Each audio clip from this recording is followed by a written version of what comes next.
E aí, bem-vindos ao vídeo de hoje, meu nome é Renan.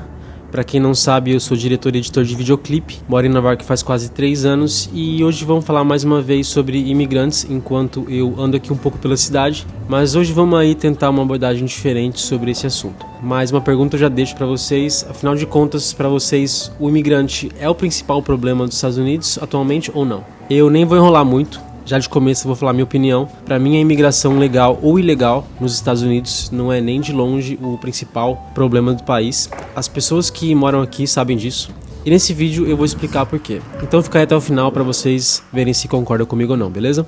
Como eu já disse antes também, eu tô aqui legalmente, mas conheço muita gente que tá com o visto expirado e tem uma vida completamente normal aqui na cidade. Para deixar claro, primeiramente, como eu falei aqui nesse vídeo sobre imigração que eu fiz esses dias, se você não viu, quando acabar esse vídeo, dá uma olhada lá. No meu caso, eu falo mais especificamente de Nova York, porque é a cidade que eu vivo, e Nova York é praticamente um país à parte comparado ao restante do país. Então, deixando claro que estou falando daqui. E mais uma coisa, por mais que essa cidade tenha milhares de problemas, eu duvido muito que eu vou conhecer um dia uma cidade que eu goste mais que essa. Já fui para Los Angeles, Chicago, Boston, Dallas, Miami, Washington e algumas outras cidades, mas nada se compara com Nova York e realmente gosto muito daqui. E fui muito bem recebido aqui pelas pessoas e essa cidade me deu uma oportunidade de ser algo que nem meu próprio país conseguiu me dar. E para vocês que pensam que os Estados Unidos inteiro é feito por um povo que odeia imigrantes, vocês estão muito enganados. Tem muita gente boa e o povo americano em geral é um povo da hora, tá? Mas como todo país, tem gente babaca também. Mesma coisa do Brasil, tem gente boa e tem gente babaca. Então eu devo muito a essa cidade, as pessoas daqui.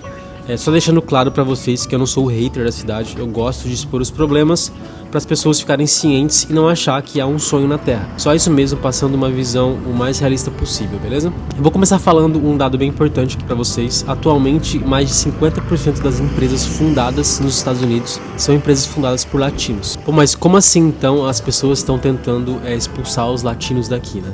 Uma das maiores constantes de grupos que têm o poder na mão e comandam o país é uma constante bem antiga. Tipo assim, o que a gente vai falar que é ruim? Em quem vamos botar a culpa? No capitalismo contemporâneo, os imigrantes têm cada vez mais se tornado esse inimigo em comum. Não só aqui nos Estados Unidos, mas em vários lugares, como na Europa, esse pensamento vem crescendo bastante. Em Portugal, por exemplo, o foco está sendo o brasileiro e os ciganos, né? E aqui nos Estados Unidos, o alvo maior estão sendo os latinos. Mais especificamente os mexicanos. Eu acho que os mexicanos estão sofrendo aí o maior hate. Pra ser bem sincero com vocês, o americano às vezes nem sabe que o brasileiro é latino, tá? A grande maioria dos nova-iorquinos aqui, pelo menos, nem sabe onde o Brasil fica. Então, como eu disse, a bola da vez, o motivo de todos os problemas da América são os imigrantes. Mas esse inimigo muda com constância. Por exemplo, umas décadas atrás, era aquele discurso que a gente tem que se unir contra o comunismo e tal, senão os comunistas tomam o poder. Isso vai e volta com constância, sempre tem que ter um inimigo imaginário. E geralmente as pessoas que estão no poder, eles gostam de fazer umas performances teatrais para instigar uma revolta na classe trabalhadora, tipo na sociedade em geral. Já viram aquela frase, a história se repete, primeiro como tragédia, depois como farsa. Tragédia e farsa são gêneros de quê? Do teatro. E a gente sabe que os políticos do mundo inteiro são atores mesmo, né? A política de verdade sempre acontece nos bastidores, que é onde a gente não vê. Então agora a culpa está sendo colocada nos imigrantes, para as pessoas simplesmente pensarem, pô, é isso aí, ó. O problema da cidade ser insegura, o problema da minha vida tá ruim, de eu não conseguir emprego, tá aí, o problema são os imigrantes. É aquela clássica tática de dividir a população para conquistar ela mais facilmente. O José Ortega, que foi um escritor espanhol muito conhecido, ele já falava, né, que acreditando nessas coisas aí que os políticos falam, você se transforma no homem massa, que é uma pessoa que começa a fazer parte das massas de manobra, na mão de políticos. Aqui nos Estados Unidos, historicamente, sempre foi assim.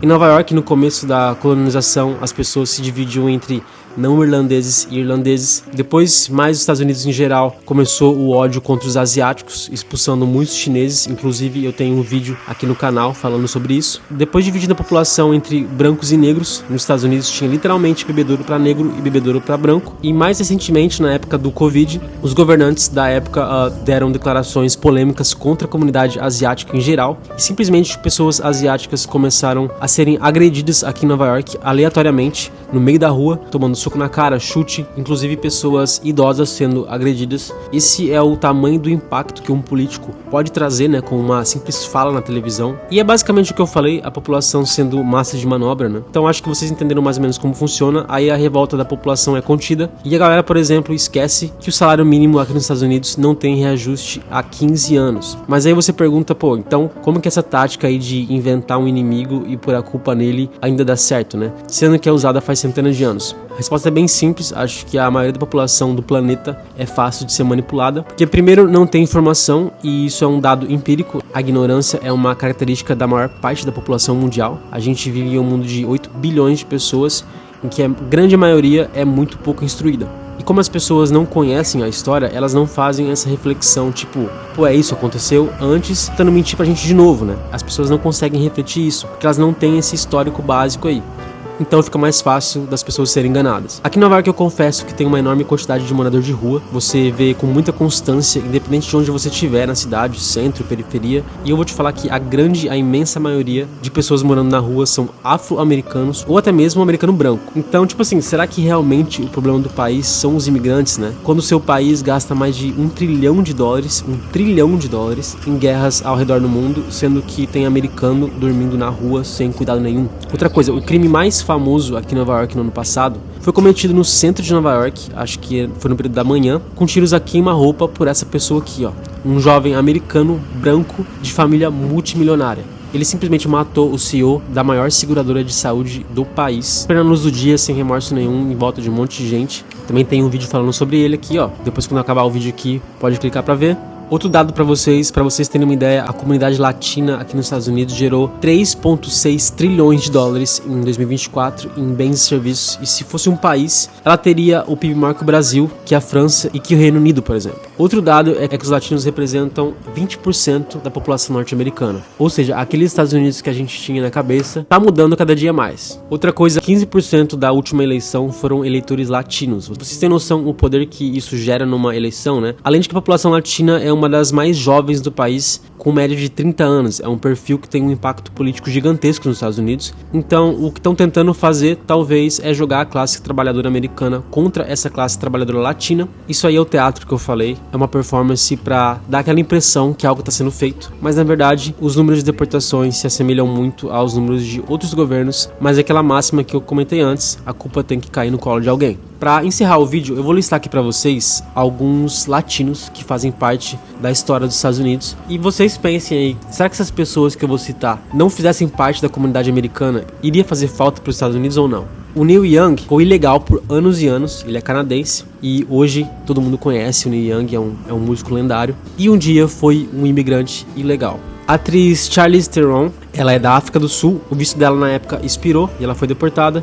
E hoje em dia, simplesmente, ela é ganhadora de Oscar. A Mila Kunis, ela é ucraniana. O Albert Einstein, ele é alemão e morou grande parte da vida em Nova York. A Sofia Vergara, ela é colombiana. O Bob Marley, jamaicano. Penélope Cruz, espanhola. O Bruce Willis, ele é alemão. O Guilherme Del Toro, que é um diretor fantástico, ganhador de Oscar, ele é mexicano. A Jennifer Lopez, que é daqui do Bronx, de Nova York, ela é filha de imigrantes porto-riquenhos e dominicanos. A Christina Aguilera também é nova-iorquina e é filha de um imigrante ilegal equatoriano. A Mariah Carey, ela é filha de um imigrante venezuelano. A Cardi B, ela é filha de dominicano com uma africana. A Selena Gomez, hoje em dia, ela é a terceira pessoa mais seguida do Instagram. Ela fica atrás só do Messi e do Cristiano Ronaldo. Ela é filha de imigrantes mexicanos. A Jenny Ortega, ela é filha de mexicano com porto-riquenho. A Camila Mendes, o pai dela e a mãe dela são brasileiros. A Cameron Diaz tem origem cubana. E a Jessica Alba tem origem mexicana. Isso aí é, sei lá, isso aí é o quê? 0,1% de imigrantes famosos que fizeram sucesso aqui nos Estados Unidos. E que se não fossem eles, que se eles não estivessem aqui na América, esse país seria totalmente sem graça. Isso é uma coisa que eu sempre falo aqui de Nova York. Se essa cidade fosse constituída basicamente por americanos, essa cidade seria muito, muito sem sal. O que faz Nova York ser a cidade mais conhecida, mais famosa do nosso planeta, é o fato dela ter gente de toda a parte da Terra. É isso que faz essa cidade ser incrível como ela é. Beleza? Peço pra quem gostou do vídeo deixar o like, se inscreve que é muito importante, deixa um comentário o que achou, sugere mais temas, é sempre importante manter a educação nos comentários. Se você discordou, você pode escrever o que você quiser, mas manter a educação, porque aqui eu quero sempre manter gente civilizada no canal. Então é isso, até o próximo vídeo, falou!